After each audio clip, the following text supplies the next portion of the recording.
Hello, everybody, and welcome to the Thing I Love Most show with myself, Noel Varbon. And what a day it was! What a day it was at the bridge on Sunday. Still recovering, to be fair. I mean, just as hot today, but yesterday was horrible, horrible, horrible, horrible at that game. It was so hot. It felt like Madrid for the Champions League final. It was that sort of just humid and just no air. I was up a tier, and it was it was pretty horrible. So I was feeling for the players on the pitch, but.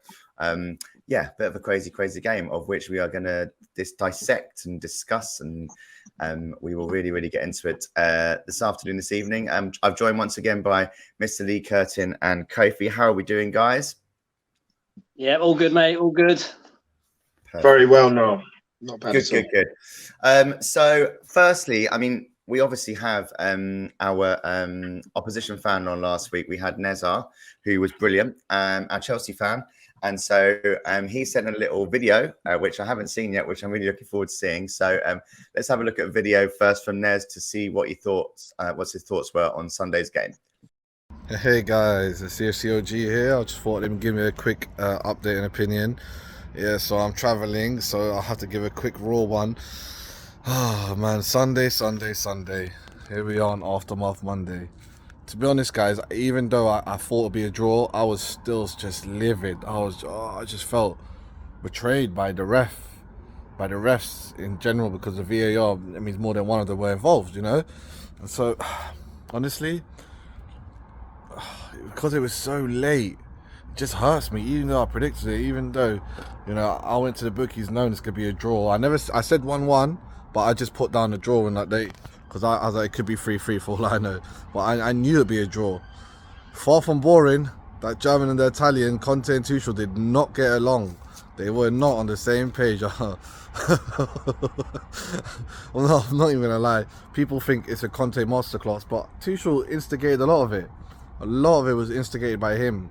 From running down, you know, celebrating Mourinho style, to go into Conte's corner and you know, proper putting it on him with the handshake. That handshake, that's going to go down like in history. You know, we'll see that 5-10 years from now. We're talking about that super aggressive handshake. I hope it doesn't get charged. From what I'm hearing, the FA have opened up a case and investigating and looking into it. But whatever, man. Honestly, I'm just happy we played well. That's what I'm happy about. I don't care that I draw. Tottenham, there's no way any Tottenham fan can say they're going to win the league now. You know, there's no way. Arsenal, now they can still be deluded. You know, shout out deluded Arsenal fans. But to be honest, there's no way Tottenham, at least they know now they can't win the league. But of course, top four still up there. Rightly so, be gassed. You might still get it, you know. But yeah, guys, man, it was a proper roller coaster of a game, man. Honestly, if I was a neutral, I'll be happy. This feels like the start of the season. Like, okay, season starting, transfer windows closing. Get them in now, boys. The race for top four is gonna be mad. Oh, thanks for that, Nez. I mean, I don't think any of us were talking about the title, so not sure where you got that from. I mean, I don't really think it told us that much, to be fair. I think it's obviously one of those things that when you do have those games at the beginning of the season, you know, it's not really much to sort of say, apart from the fact that, well, to be honest, from my point of view, I thought we played terribly. I really did. I think we obviously fought our way back into the game. I think his substitutions helped.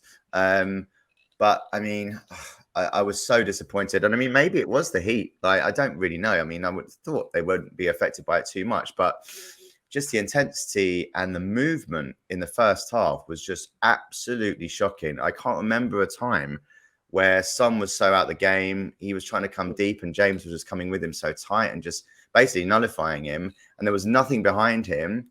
And every time Dyer got the ball in that central position, there was no movement and he couldn't pass to anyone. It was really strange. I just thought it was a very strange game. And I also thought it was quite strange that he didn't change it at half time. Everyone was talking about it. They were almost like, because he could now do 5 substitutions, everyone was talking about the 3 subs that should be made. It should be Doherty, it should be Doherty on for Real, it should be Perisic on for Sessegnon, and it should be Basuma on for Holberg. That is literally, I'm sure there were Spurs fans throughout the country, including in Stamford Bridge, that were requesting those substitutions. And obviously the substitution did finally come eventually, but it was Bentancur that was taken off, and it was Holberg who obviously got the equaliser. So props to him for that. But it was a poor game, and I think we'll obviously just go into the lineups first. But I just thought the main tactics I felt from Chelsea that were good and that we always seem to struggle with is the high press. And that's because we just don't have the technical players. We just don't have the players that are good enough on the ball to basically deal with those situations. And I think we do have those technical players now, maybe on the bench, more so than I think Basuma and Perisic are more technically sound, and Doherty. All of those players are better on the ball than the players that we had on there. So let's talk about that lineup first, because obviously we did predict it was going to be the same. So I thought it was no surprise, really. And also the fact that I suppose it was exactly the same way that we expected to play.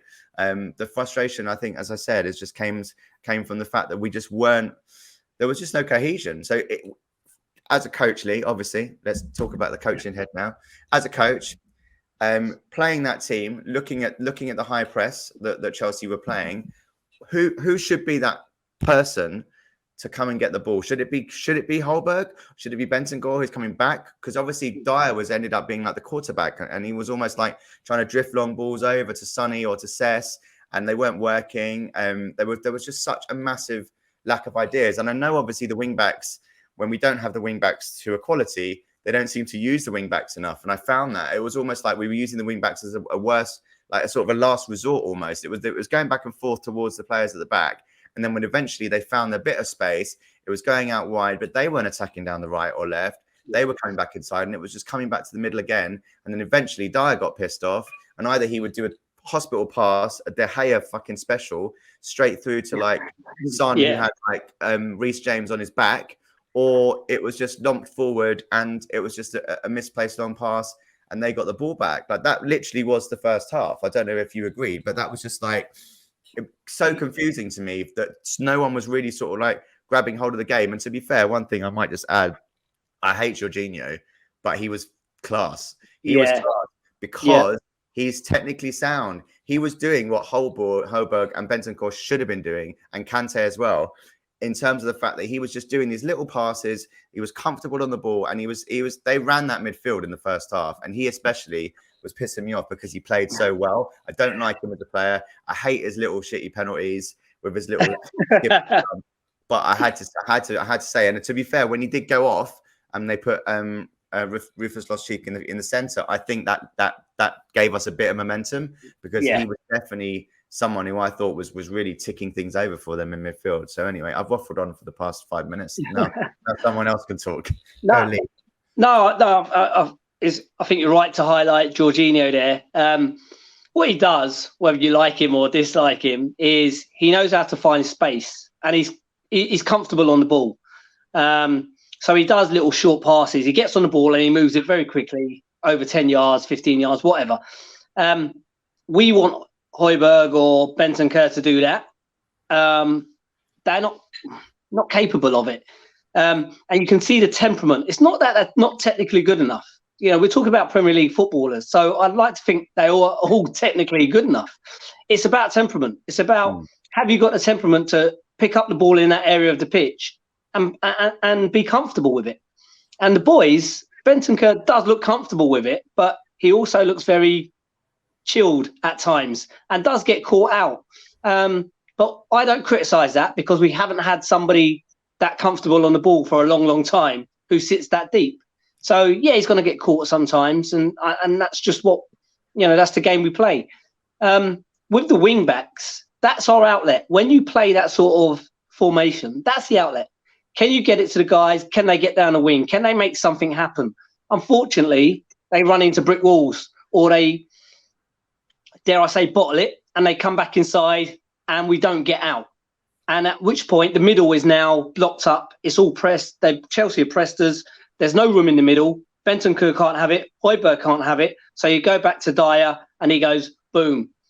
And I think there was one time in the first half, wasn't there? One time I think Royal got down on the right-hand side. I think Kulusevski played him in, and then it was just a low cross, obviously, that went, I think it even just went straight into Mendy's hands. That was it. That was the one time that they'd actually got to that byline or got there. And then I think in the second half, obviously, when Richarlison came on, they created a bit more space. And then there was another crossing opportunity for Al. It was a decent ball, not a bad ball, but it just a bit in front of Kane. But then I just thought watching Reece James play, I was just like, this is just, can you imagine if we had him like that ball that he put in for the chance for Havertz to go 2-1 up at the time. I mean, that was just a dream of a pass, and he didn't even create that much space to do it. And that's what good players can do. It's like the Beckham of old, isn't it? Beckham never had pace. No, you know what I mean? He didn't need it, and it was just such a ping pass. And that's just the confidence he has. I thought he was brilliant. He was good. He was good.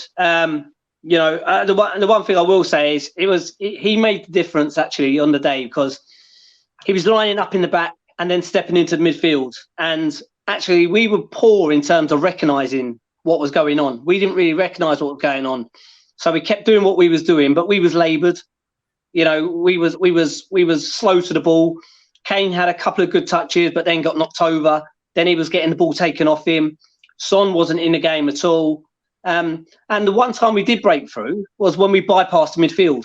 Now, I know it ain't pretty, but sometimes you just have to bypass the midfield. Yeah. Well, it worked for us last season. Quite a lot of the goals that we scored were long balls. And it worked for us when Kane went through, and he snatched at the chance, bizarrely, because I can't believe that. Actually, Thiago started to pull away from him. He started to go across to cover Son's, like the pass to Son. And Kane could have had another touch and drilled that, you know, low and hard bottom corner. But, you know, he was snatching at it. So my biggest disappointment was that we persisted with trying to play from the back and jeopardising the 1-0 half-time scoreline, which I thought was important. We needed to keep it to 1 at half-time. And we kept on and kept on. I was like, just bypass it. Like, it's okay to bypass it. We've got pace. Koulibaly, first 10 minutes, we caught him out on a couple of times. He looked shaky at the back. He looked really shaky. Like, that was something to really concentrate on, because we were pressing well for that first 10 minutes, actually. And we had quite a few chances. And his passing is not all that. Like, he definitely should have been targeted more than it was, because a lot of the time it was coming back through our midfield. It was going to Bentancur onto Holberg.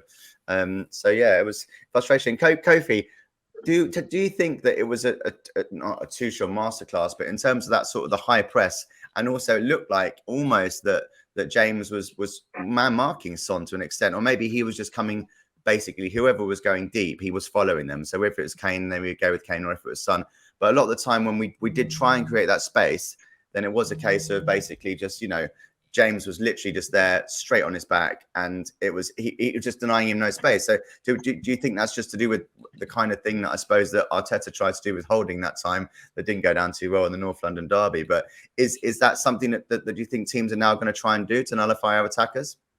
Well, we're talking about a Golden Boot winner, aren't we? So teams are going to be looking out for him. You know, where Son, you know, as much as he's brilliant, he kind of went a little bit under the radar for a while because the focus is on Kane.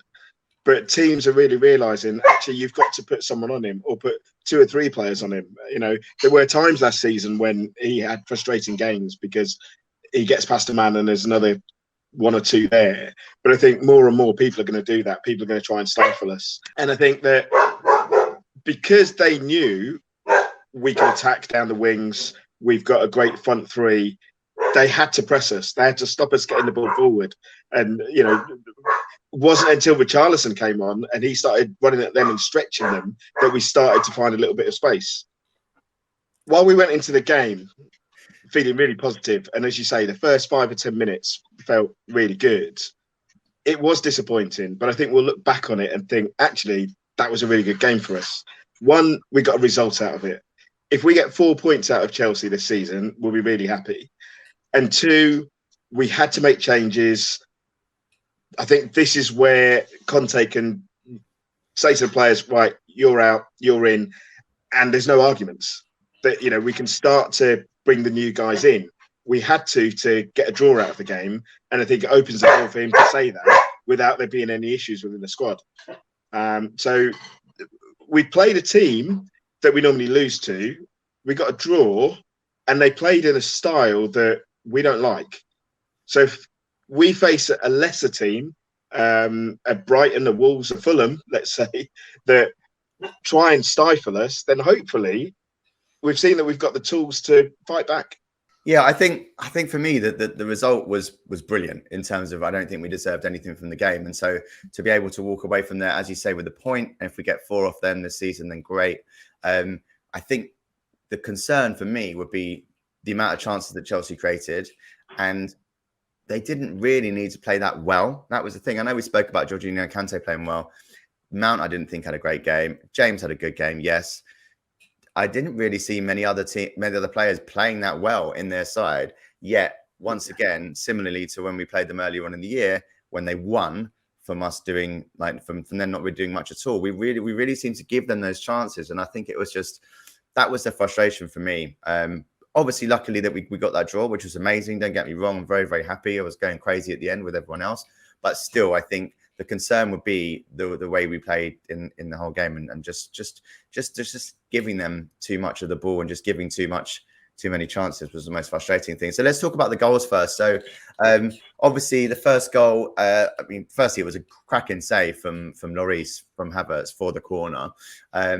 Then, I'm sure you've looked at it. I swear to God, I didn't even want to say the name, but I don't know who Royale is going to be getting. This is me being completely honest, because there were 2 players there, and he's sort of in the middle, and obviously he is still trying to protect the goal from a little bit by being close to the goal, but by being close to the goal, he's not obviously on Koulibaly, who's then obviously got the free volleys. So Kurt, are you putting the goals?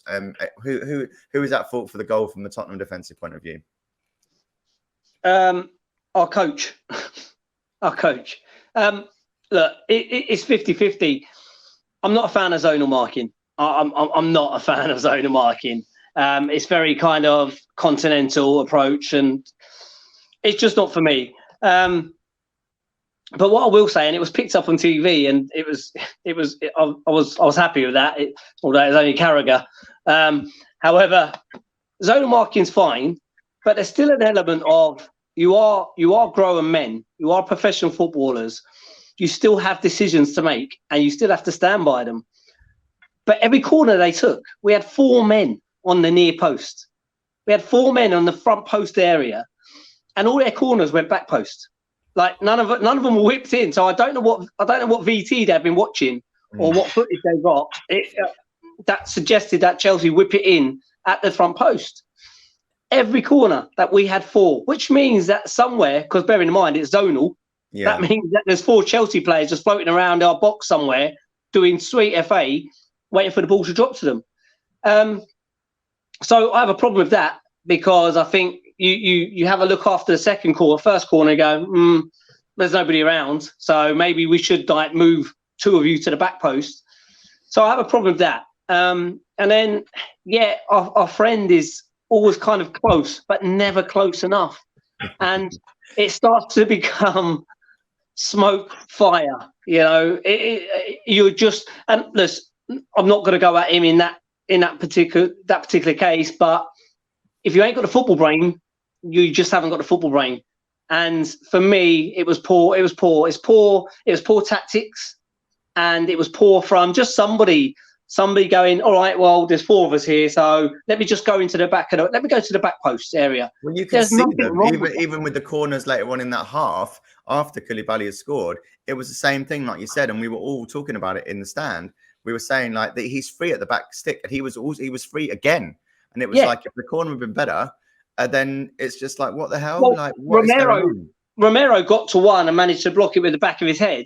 And it was poor, but that comes from the coach. So I admire the fact that we nicked a point. I admire the fact that we reacted to various tactical substitutions and tactical formations, and we changed stuff as well. I admire that, but that needs to be looked at, because that we can't keep giving those goals away, especially against teams like that. We can't. It was a poor first goal to give away. Were you surprised, Kofi, that there was no halftime changes? Oh, very much so. I think, all the way through, the latter stages of the first half, you're thinking, right, we just need to get to halftime. We need to get to halftime without the situation being any worse. And then you thought, right, he'll change it. Or even because of the way the subs work, you thought there might have been a change really quickly just to get 2 in straight away. And with the heat, you thought, will we make, 5 subs today? So certainly second half, was the latest you thought it was going to be. I didn't think it was a case of we needed to see how the team played or whether people would react after having a bit of a talking to, because I don't think it was that situation. The formation that we had just wasn't working against Chelsea. It wasn't that there wasn't the attitude or the drive or anything else. So yeah, definitely surprised. Yeah, I think, and the fact, and it almost was the case that it literally it went on for that long until we did make a change. Obviously, it was then Holberg who got the equaliser. We have to talk about the decisions. Obviously, the Bentancur foul, 44 seconds it was apparently until the goal was scored. How long do you think it should be in case they did try and pull it back? Because it was a foul, don't get me wrong. And Anthony Taylor went ball. And I know there's so many Chelsea fans at the moment that are just completely just gunning for Anthony Taylor. Apparently there's been lots and lots of decisions that he has made in the past against them. I didn't know that. But yeah, apparently that's the case. So yeah, there's petitions going around that he never officiates for their game again. But I mean, to be fair, that one I agreed with in terms of it was a foul. It wasn't given. So therefore, how long do you go? Because there was Jorginho had the ball in the box and he tried to get away with it and then it hit Son. Like they almost had possession back. So how long do you go until you have to call it back for a foul that should have been? It was like I didn't see what they could have done in that respect. Yes, it was a foul, but there were decisions that are made that are wrong in all the games. Do you know what I mean? So it was that's just surely part and parcel of football. Now, some people might say I've got lily white tinted glasses on, but I think that Bentancur grazed the ball. I think he went through the man. There's no doubt of that. He went through the man. That's still a foul then. That's still a foul then. But in the laws of the game now, you can't come through the player to get the ball, even if you. Oh, no, but I think he got the ball first. I'm not saying he took the man out and then touched the ball. I think he got the ball first. I've got a pair of those glasses. I've got a pair of those Kofi glasses, those tinted ones. What they have said, and we get it secondhand. So let's keep this in mind that the referees go to the clubs, sit the players and managers down in their change rooms and tell them they're giving them a little bit more leeway this year. They want to see more football. They want to see challenges back in the game within reason. I think you can tell that this season. Yeah, I've noticed and that's the way week 1 was, and that's the way week 2 was. So. Yeah, it's there for all the players and professionals to see and know. For us as fans, it's one of those. When it goes your way, happy days. When it goes against you, like I said, no way. I mean, yeah, exactly. It is a foul. It's a foul, but it's a tight decision. It's a tight decision. There was another, you know what I mean? But there was another issue because even with the glasses on, there was an offside. To me, because I think. You know, when that ball came through, controversial. He stood in front of Messi. The tint on your glasses is a bit funny, mate. Go back to Spurs papers. Someone needs to go to Spurs papers. Can I just say very quickly, just going back to your point, Noel? I think if the play continues that same phase from that, like it continues to go straight to goal. And that player is left on the floor and out of the game, then I would look at it. But it was 44 seconds. It's a long time. It's a long time. Havertz got back behind the ball. Kane smashed the ball across the pitch. It deflected off someone. It came back to him. He smashed the ball again across the pitch. It reached. They all got back behind the ball. And then Jorginho tried to give it a large one. Yeah, and got robbed. So no, not for me. They didn't benefit from it. They didn't benefit from it. In terms of it didn't change the action of play. And also, like Kofi said, it did touch the ball.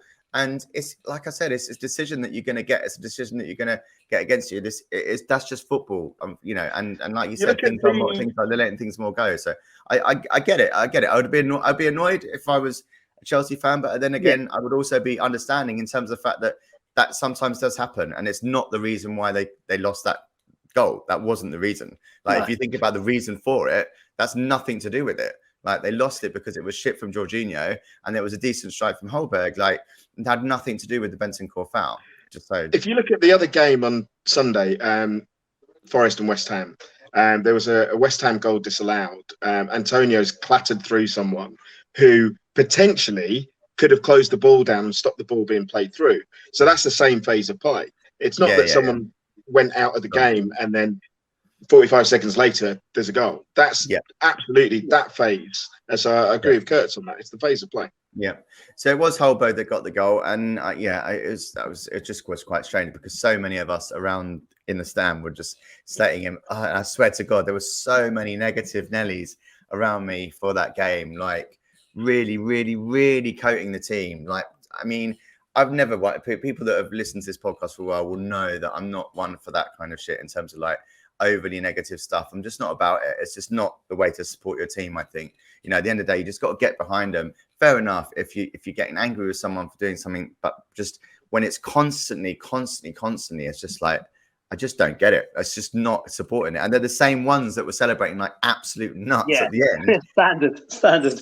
Like about the player that you've just been calling all sorts of obscenities and saying are the worst things in sliced bread. And now I just find it massively hypocritical. And also it's just a negative way of watching football. And I don't know if it's because we've just been like, we've had so sort of like mediocre lack of success for so long. I don't know what it is and whether it's embedded in us to moan. But I swear to God, it happens a lot. And I was just like, Jesus, we're actually doing all right here. I mean, obviously, the end result was good, but like it was frustrating. But the whole Holberg one is, I think, an interesting one because he would have been my sub. I think Basuma, would have been a better sub because he would have maybe just driven us forward a little bit more. He would maybe like Holberg's never going to dribble with the ball. That's just not his remit. You know what I mean? So that old sort of Dembele role of twisting and turning, moving 10 to 15 yards, getting us down the pitch. We need that in the team. Yeah. And that is what Basuma can bring, I think. That's why he's going to be a really important player for us, because in those tight games, we just don't want to be going back and forth between the centre-backs. We need to get forward. And if the wing-backs, like you said, aren't being used, what happens? That's why it was so frustrating that nothing happened at half-time.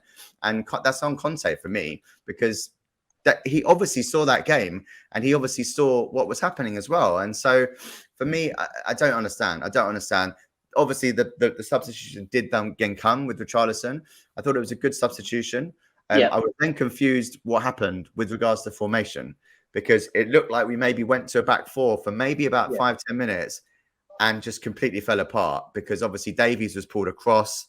And then that was obviously when James was left at the back post to have an absolutely free hit. I mean, frustrating to see Kulusevski get, after we were bigging up Kulusevski's strength last week. He got bullied. And there was a lot of times when and I think maybe that's a learning for him. Maybe that will be a good game, because, you know, he's not going to get those free kicks if it's a fair challenge. And maybe, like you said, it's also due to the referees being a bit more lenient this season. Yeah. But he got the ball a lot. And normally I would have been much more confident in him doing something with it. But he was crowded out down there. He wasn't given much support. And he was, you know, the times that he did get through, he just nothing really was happening for him. So it was frustrating. So explain what happened. Explain to us, Lee, what happened in terms of the formation change.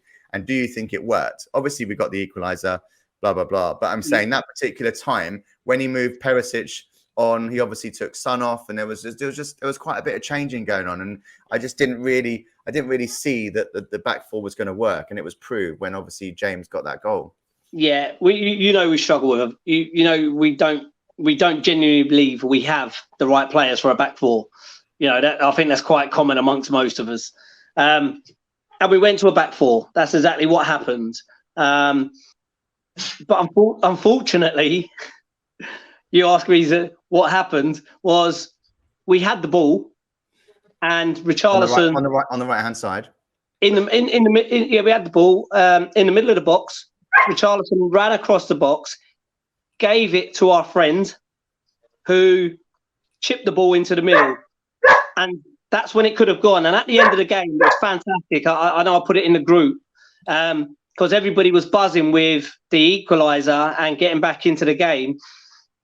And you've seen Royale, he's tapping Richarlison, like ready to kind of celebrate. And Richarlison turns around and it's obviously in Brazilian, but he said to him, like, he's arrowed. Yeah, I did see that actually. And he's saying the ball should have been driven. I gave you the ball to drive down the line, up over the top. that's where you was meant to send it.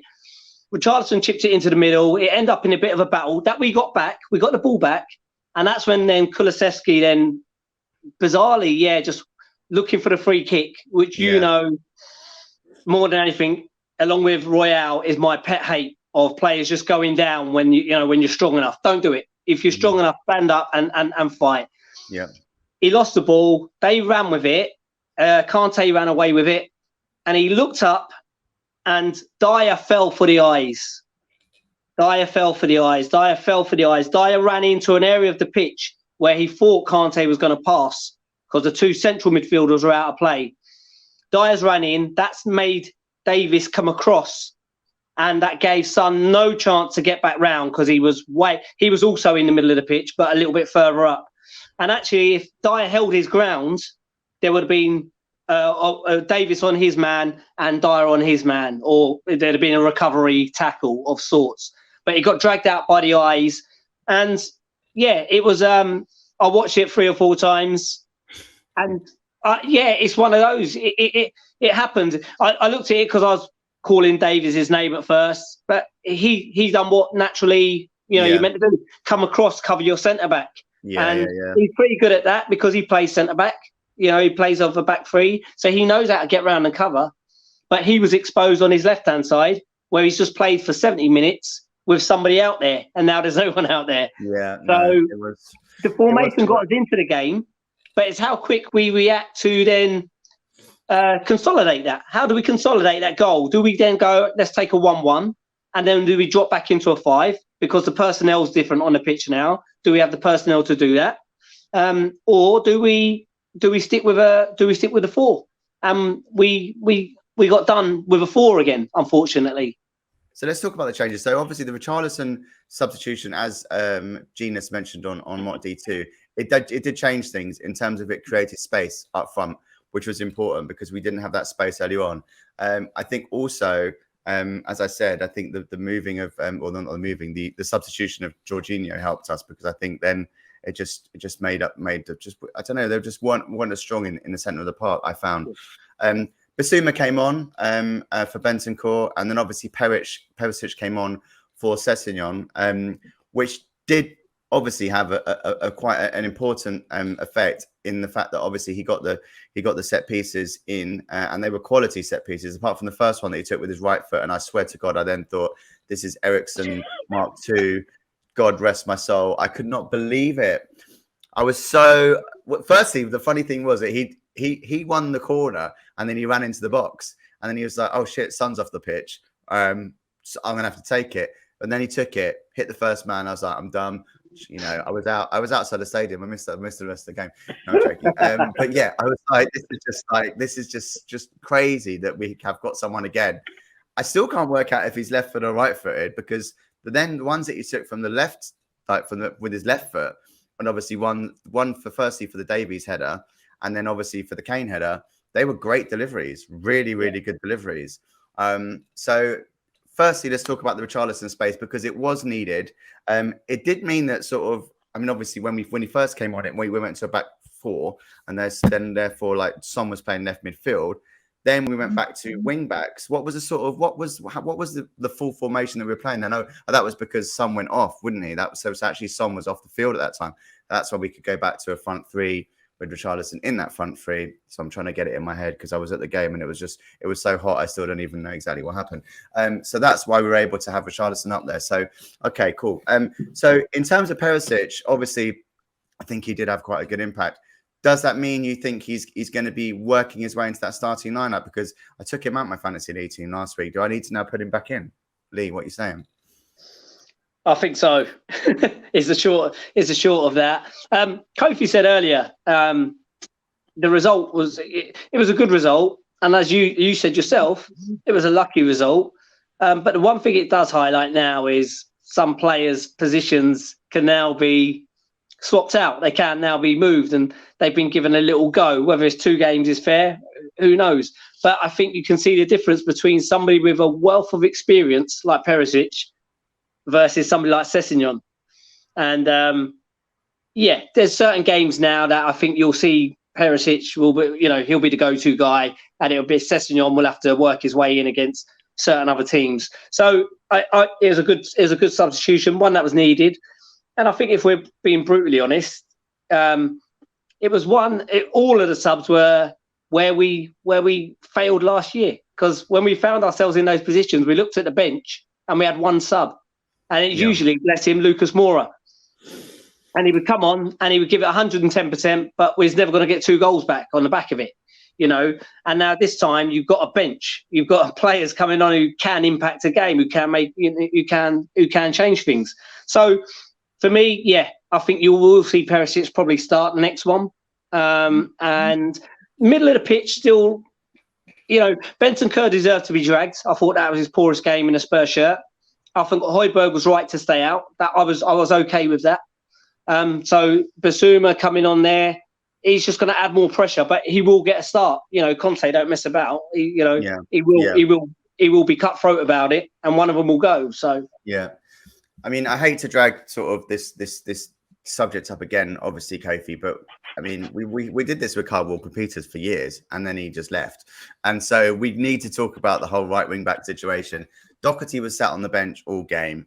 Obviously, Royale didn't have a great game. He played okay, didn't have a great game, didn't really do much going forward, and obviously struggled at the back. Spence wasn't even in the squad. He wasn't even on the bench. Doherty didn't get a look in. He brings on Lucas Moura, which I can see in terms of the fact, obviously, at that time, we were trying to get the equaliser. So I understood the reasons why he brought on Moura. But what's happening with Doherty, do you think, in Conte's eyes? Or is it maybe just still a match fitness thing in terms of, obviously, he did have the injury over the summer. Is he still working his way back in? Because I'm still confused why Doherty is not getting a look in after Royale's. I know Royale got the 2 assists last week, but still, I just don't understand why Doherty is being overlooked here. I'm not sure if Doherty is being overlooked in terms of it wasn't the right moment for him to come into the game yesterday. As you say, we're chasing the game a little bit, and Moura's going to do more. I would have brought him on a half time. I think. I know he doesn't seem to be a half-time sub sort of man, does he, Conte? Yeah, I think once you've started with Emerson and then you're chasing the game, you need someone that's still going to get forward. And yes, Doherty has more control going forward than Royale, but the wing back isn't the position I think you change when you're chasing the game. Yeah. Okay. All right. Yeah, I had no problem. I had no problem with that change. It was one that I would have made because I know he spoke at the start of the season, pre-season, about trying to use Moura in that right wing back role. Yeah, I remember that happening. Yeah, and he's tenacious. He can tackle. He's fast, so he can get back behind the ball. So I wouldn't have brought Doherty on at that point because he wouldn't give you the same goal threat. Yeah, And I think. If Kane didn't get that header, it looked like Lucas was flying in on it, and he's actually one of the best headers in our team, I think, as Gold will say. So, I had no problem with that. I thought it was a decent call at that point. Yeah. Okay. Okie dokie. Cool. All right. So, I think there's a couple of things that we do need to speak about. One of them, I think, is Christian Romero, because he is an amazing player for us. I think he's been really, really, really good. He offers something different in terms of his anticipation is amazing. His calmness on the ball, his technical ability is very, very good. But he does have a rash side, and we've seen it. And I don't know. I mean, I was with Ivor yesterday, who's one of our good friends. And he was very, very disappointed in Romero's performance. And he didn't even see the hair pulling because we were at the game in terms of we didn't know what had happened. I think it was just more the case. I think that because he is so calm and he's almost, like you said, like Bentancur, maybe. I think sometimes it looked like he's taking the piss and he can get caught out. And he was caught out a couple of times at the back by just doing things he shouldn't have been doing. And he should have just cleared his lines. And he does do that because there's like a sort of arrogance about him, which is brilliant. And it makes, he can twist up a forward and it will look great. But also, if he loses the ball, then it's a bit like, well, what's happening here? So, what did you think of his performance? And I mean, we do have to talk about the hair pulling. It's a stupid haircut, but still, you can't be doing that on a football pitch, even though there seems to be no rule to say that you can't. So that in itself is just weird. Like, where is this rule book? I mean, it's just like, I can see what happens, and what they were trying to clarify on Match of the Day. So basically, he couldn't have the free kick couldn't have been given because it wasn't given at the time. So all they were checking for was a red card, and if they didn't think it was violent conduct, then nothing happened, which I can sort of agree with to a degree, but equally, I don't know. It's borderline for me. It's borderline for me, that one. I was surprised that nothing was given, but yeah, what are your thoughts? It's not in the rule book. It's not in the rule book.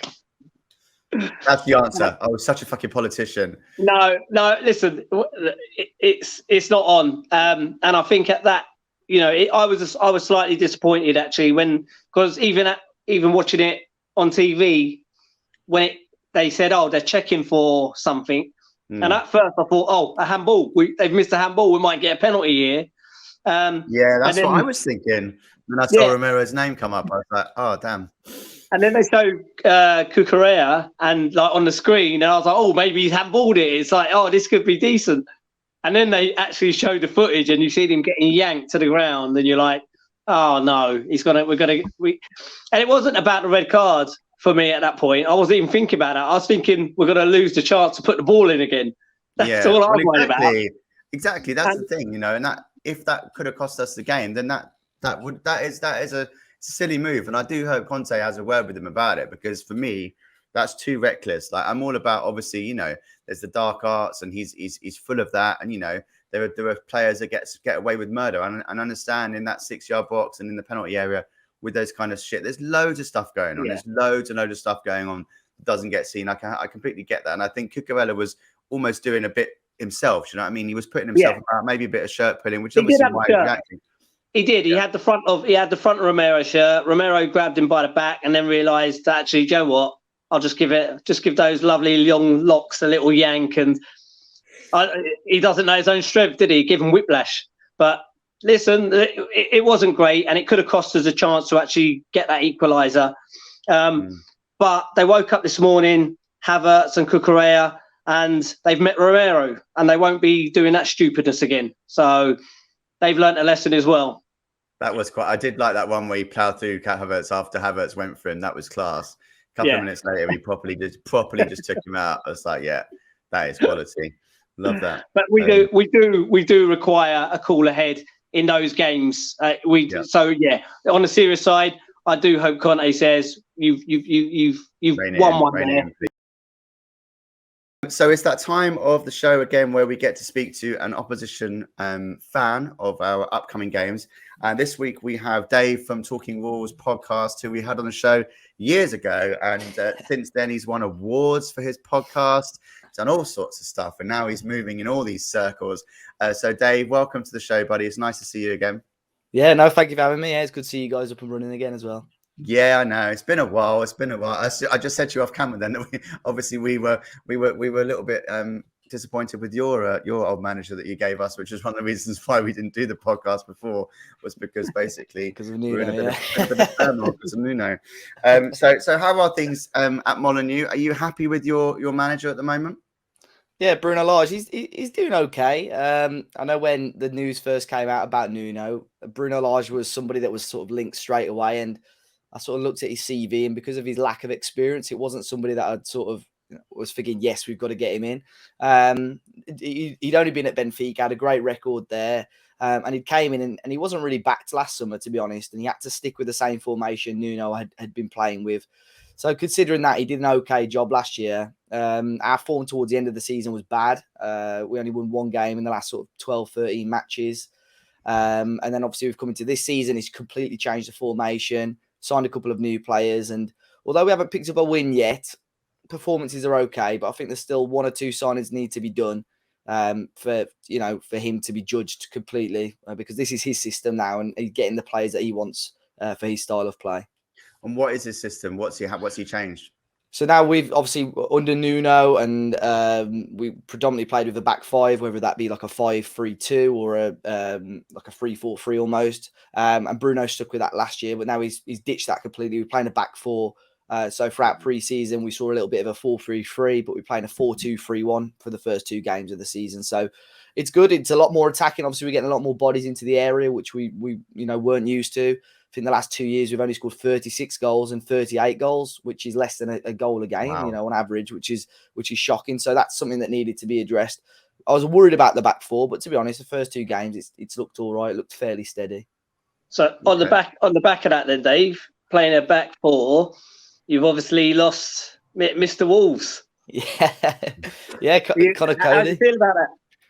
Yeah, I mean it came as a little bit of a shock. I think it was one of those where he'd been at the club for 7 years, and you almost take it for granted. You don't think you don't ever think the time is going to come where he moves on.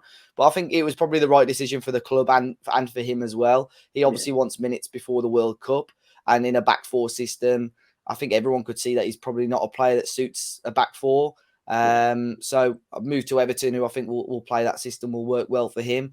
So yeah, he was saying things obviously didn't feel right at Wolves. I think that was more for him personally. He didn't feel right sitting on the bench when he'd been, for the last 4 or 5 years, he'd never been dropped out of the team. The game against Leeds was the first time he'd been dropped. I think he missed 1 or 2 games through injury, and that was it. So big surprise to see him go, but I think, it's one of the things that had to happen for Wolves to move forward as a club. Fair dues. Have you got any new signings you're excited about? Anyone that we should know about?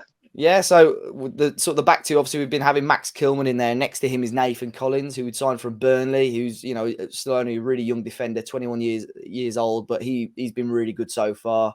Gonzalo Guedes as well came from Valencia this week. Paid just under £30 million for him, so he didn't start against Fulham on Saturday, but he could be in with a start against Tottenham. But I'm hoping for 1 or 2 more. We still desperately need another striker. I'm surprised we haven't got one in, because Fabio Silva was sent out on loan and Jimenez is injured, and probably another central midfielder. So I think Wolves should still be in the market for 1 or 2 more players. Good stuff.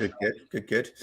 So from our point of view, I suppose, Lee, it's going to be an interesting one to see whether he does change it, whether Conte does change it in terms of obviously changing the formation, or we're not changing formation, but changing the personnel in terms of moving Perisic in ahead of Sessegnon. Do you think he's going to do that? Can you see that happening?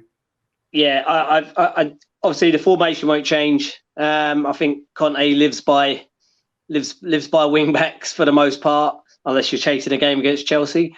He lives with it. So I think, just because of the way we approach that game, we seem to lack energy. We weren't really at it as much as before.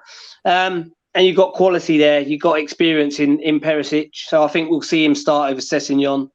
And maybe do you think it will be a Basuma or a Charlison as well? Do you think they'll worm their way in somehow? No, I think Richarlison will start on the bench again. Basuma possibly a start over Bentancur. But I see, and maybe Doherty. I think maybe Doherty could start. So I could see both wing backs being changed out and one change in the middle. I mean, I would love that. That would be my dream. That would be my absolute dream. I mean, it really would. We're not massive fans of Emerson Royale. You might notice, Dave. So, in terms of your setup, and what should we expect from Wolves? Because they, I mean, you gave us a good game last season. I mean, we were probably the worst I can remember us playing. To be fair, it was a really a bad week, a bad sort of fortnight for us. Which almost sort of changed our fortunes in a way, because we did recover quite well, and obviously then we went on a good run to get the Champions League. So what should we expect from you guys? Are you going to be quite expansive in terms of the way you're playing? I think we were maybe a bit shocked at how you did attack last season against us, and I think obviously with that whole Lloris performance was just shocking. It was just pinball at the back. It was just it was absolutely shocking. But are you expecting yourselves to sort of try and take the game to us, or will you try and sit back and maybe soak up some pressure and hit us on the break? It'll be interesting to see, because this is probably what I would say that is the toughest game that we'll have with this new system. So I'll be really intrigued to see how Bruno Lage sets up for this match. Like you said, the game last year at White Hart Lane, I think it shocked us all as well. The Tottenham Stadium, sorry. It shocked us all with how well we'd started in that match, and sort of we killed the game off in the first half, really, didn't we, with those couple of goals that we got. So yeah, I'll be really intrigued. I don't know. I would hope that we go and try and play our game and try and attack Tottenham, but it's never going to be that easy. But it will be interesting to see how we play with a back four for the first time against what I would class as, well, you guys will be the best team that we've played against with this formation. So yeah, still sort of going into the unknown on Saturday. Really, I can't really tell you whether we're going to sit deep and try and press and counter attack, or whether with these extra attackers that we've got, whether we're going to try and attack and put the game to you. So who will be starting up front of you? I know Neto's. Is it Neto in the 3? How you working? Yeah, so we've been playing sort of the 4-2-3-1. So the striker has been Hwang Hee-chan, who's been pretty ineffective the first 2 games, if I'm honest. Left side is normally Neto, Podence through the middle, and then Morgan Gibbs-White on the right. I would assume there'll be a change in there. I think Bruno Lage will try and get Guedes in there to start. Whether that probably be up front, if I'm honest. So it's probably going to be, out of those 5 that I've mentioned, it'll definitely be 4 of them, obviously. Okay. Here are the current prediction league standings. Nez scored the opposition fans a couple of points with predicting the correct results. Didn't quite get the correct score. He was a couple of goals away, so he gets 2 points.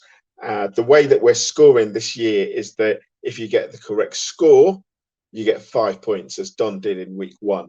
If you get the correct result, that's when you start scoring. And depending on how many goals away you are from how many goals are scored, gives you your result score. So that's where we are at the moment.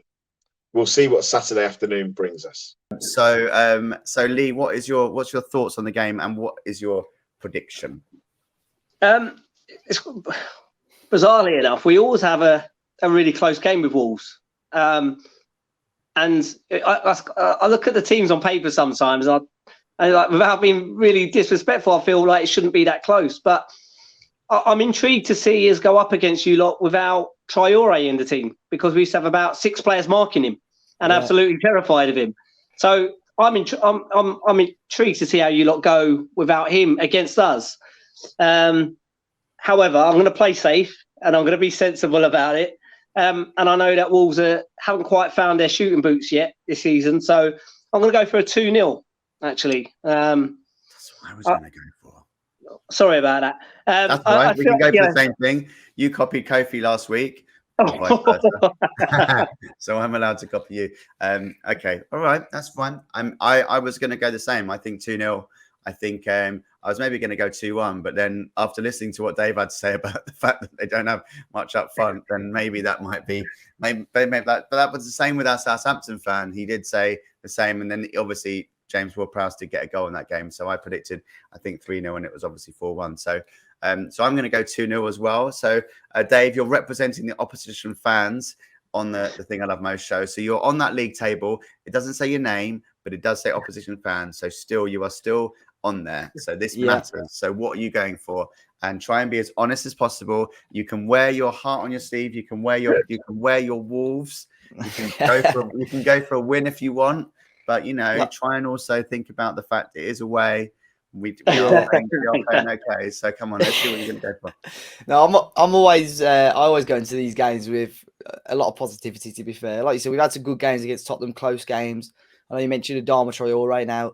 He had no pre-season with us really, but he did come off the bench against Fulham. So there is the opportunity that that could still happen on Saturday. But yeah, I think it'll be a close game. I've got a sort of back wall, so I'll go for 1-1 draw.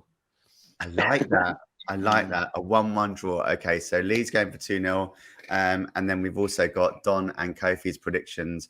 They're up there as well. Good times indeed. Okay, well, Dave, really, really good to chat to you, mate. Thanks so much for squeezing us in, because I know you've got your own pod to do very shortly today. So really appreciate you coming on. And if you could just do a little video for us after the game as well, send it through, and then we can also talk about the game next week as well. That'd be really, really good. But yeah, best of luck in the season, buddy. And thanks for coming on. No problem. I'll get that sorted for you guys. Yeah, thanks for having me. And may the best team win on Saturday. Cheers. Top man. Cheers, thanks, Dave. Take care. Cheers, guys. Cheers. So if you're wondering where Kofi's gone, Ozzy, the dog, his little spaniel, was getting really annoyed at not being able to go to the park, apparently, or not being able to talk on the show. We don't know what it was. And so he has left us. And seeing as he is the man with all the technical skills, it's quite weird that we're just left to our own devices. But that's a good way to finish. I think, Lee, I think positivity is the way forward. I think 2-0. I think 2-0 could well be the way. You never know with these games. The floodgates could open, and especially with the firepower that we got on that bench now, it could be the case. And I think also that competition for places does mean that when the players do come on later on in the game, they're going to really want to score. So that will help us. That will help us. So I think 2-0. I think 2-0 is good. But it could even be 3-0 in my head now, thinking about that. I think Richarlison might come on and just quite nab one. You never know. Or Perisic might ping in a free kick when he's not enough on the CD team. What I can't see us doing is playing as badly as we did on Sunday. And I think we'll be able to get the ball out. Yeah, I think I'm still contributing some of that on the heat. I'm still saying it was maybe something to do with the heat, because it was so hot, and maybe that was I was other said in the upper tier of the stand, but it was really, really hot. And so I'm just thinking, and I'm hoping that that's the case, and it's going to be a bit cooler, and we're gonna run rings around them. So fingers crossed. We'll see how it goes. Well, I'm looking forward to Saturday.